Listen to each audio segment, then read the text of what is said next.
This morning on BRN Sunday, retirement trends for 2025. Joining me now is Jim Keiss.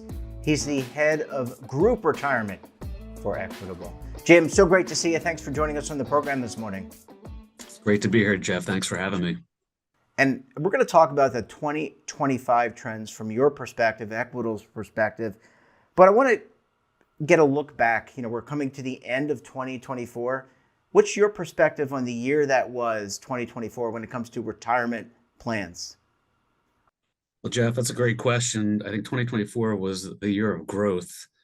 We're seeing a lot of growth in plan participation. We're seeing a lot of growth in employers getting into the retirement market for the first time, particularly in the small business community.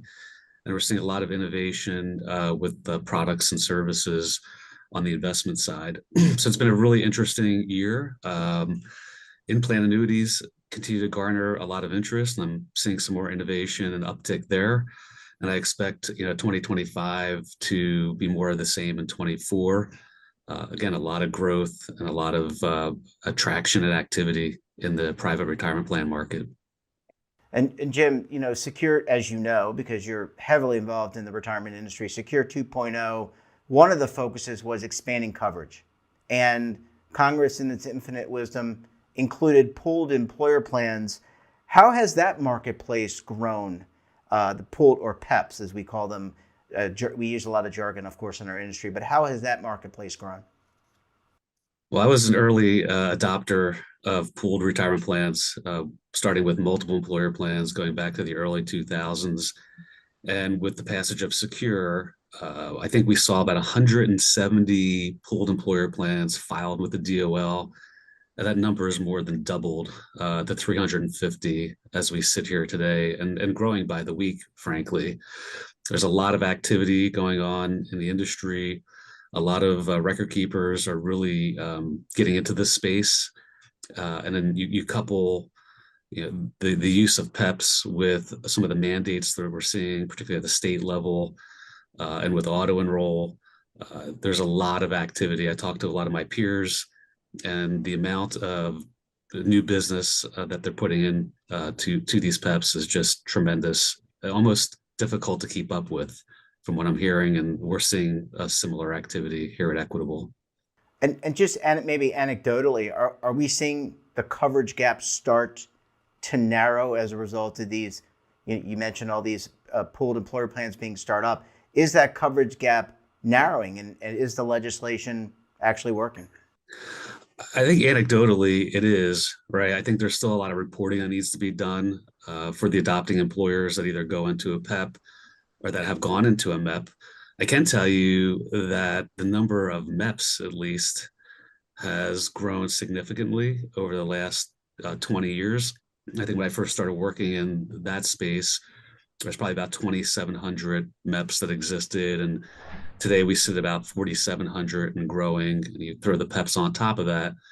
That's a lot of additional coverage in the small business and small community organization space. But I think the reporting will bear that out once people are able to get their hands around that, and these plans take hold over a period of the next couple of years.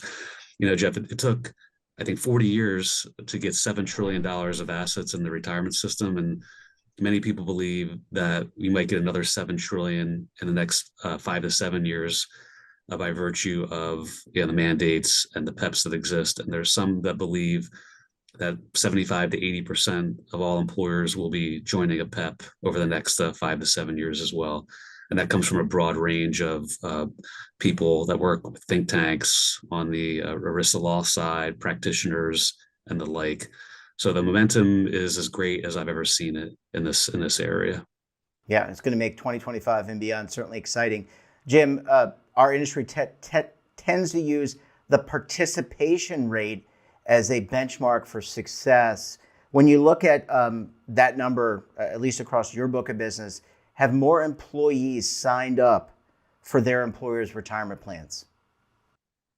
Yeah, Jeff, I think the trends have been in the mid to large market space and the mega market, auto enroll and auto escalate has been in place for a long time, and you're seeing participation rates in the 90 percentile, 85% or more, 90% or more. I think, the small business community or the smaller end of the market has lagged behind. But obviously, with the mandate for auto enroll and auto escalate, we expect to see pretty steep increases in 2025. I think it is a little murky if you want to think about PEPs, going back to the last topic. There's some grandfathering rules and confusion.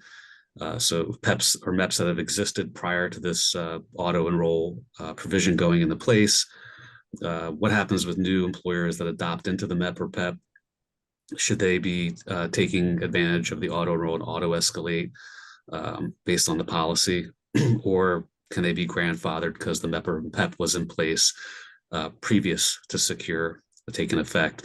I think most people believe that it's probably the safe bet to have them adopt the auto enroll and auto escalate provisions. But I think you're going to really see a really quick closing of that gap between the small business community and their larger counterparts. Jim, not a day goes by or a week goes by where there's not a new retirement income product launch. I say that tongue in cheek. It's literally not every day, and it's probably not every week. But there are a considerable amount of new product launches in 24. Based on just your knowledge of the industry and what you are seeing and hearing, do you expect that to continue? Will there be more products launched and therefore more opportunity for plan sponsors to adopt them for their programs? Great question, Jeff. Absolutely, yes. So like PEPs, interest in the in-plan retirement income products were spurred on further by the Secure Act in 2019 and 2.0 as well. And what happened there is we really got a lot of clarity around the regulations surrounding portability and kind of reducing the fiduciary risk. I think plan sponsors were kind of experiencing some inertia because things were unclear. But I think that really paved the way for more sponsors to offer those retirement income products. And there's a lot of interest with savers as well. In fact, recent research that we conducted at Equitable, we found that nearly 2/3 of those surveyed would prefer a consistent paycheck in retirement that's guaranteed for life, aside from having to determine what that amount is on their own. So there's clearly a demand there. And I think once we see more education with plan sponsors in the consultant community, I have to believe that we're going to see a major uptick in 25 and beyond. And there's a lot of new players that are coming in to that particular market, as you mentioned. Yeah. In fact, in August, we announced a new collaboration with JP Morgan on a new retirement income solution, already complementing our existing in-plan annuity offerings with Alliance Bernstein and BlackRock. So there's a lot of co-manufacturing of products and approaches in that particular space. Yeah, and Jim, let's kind of end. I think you had mentioned you were referencing the Pension Protection Act, which really helped shape a lot of these auto features. One of the key aspects of that was the qualified default investment alternative, or QDIA as we call it in the industry. That's another jargon word that we use. What kind of evolution, I think you kind of alluded to this with the partnership with JP and others, but what kind of evolution can we expect in that space? Because it's been 18 years, going on 19. There's a lot of work, target date funds, balance funds, now retirement income products. But what can we expect in 2025? Yeah, great question. I'm one of those people in the industry that's surprised that managed accounts haven't taken off more than they have. I mean, there are more and more plan sponsors that are offering managed accounts that are more personalized, as well as target dates that are more personalized as well. But I think target dates still have the lion's share of the assets in the qualified plan market. One thing that's interesting as of late is that there's been a lot of talk about hybrid QDIAs, or qualified default investment alternatives, mainly the type that are structured in such a way where younger workers start out in a target date fund, and then as they get closer to retirement, maybe age 45 or so, they switch to a managed account glide path. Excuse me, a managed account glide path as they approach, that older age that's more focused and personalized.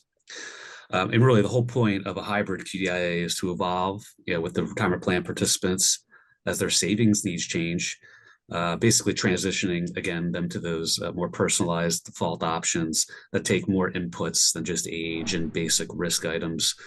And as we all know, our needs become more complex as we near retirement.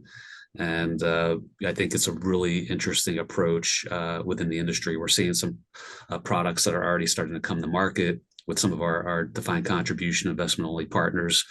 And we expect that to continue in 2025.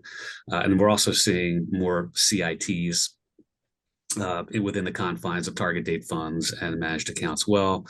So providing a greater efficiency and actually helping with portability in some regards as well.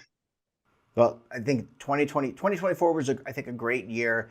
2025 is certainly shaping up to be another great year. Hopefully more Americans will be saving, and hopefully we get to that an additional $7 trillion fast on a much faster timeline than the 40 years it took to get there in the past. Jim, we're going to have to leave it there. Thanks for joining us this morning. And look, we look forward to having you back on the program again very soon. Thanks, Jeff. Always a pleasure to talk to you. Thanks again. And don't forget to subscribe to the Morning Pulse for all the news in one place. Details, of course, at our website. And we're back again tomorrow for another edition of BRN. Until then, I'm Jeff Snyder. Stay safe, keep on saving, and don't forget, roll with the changes.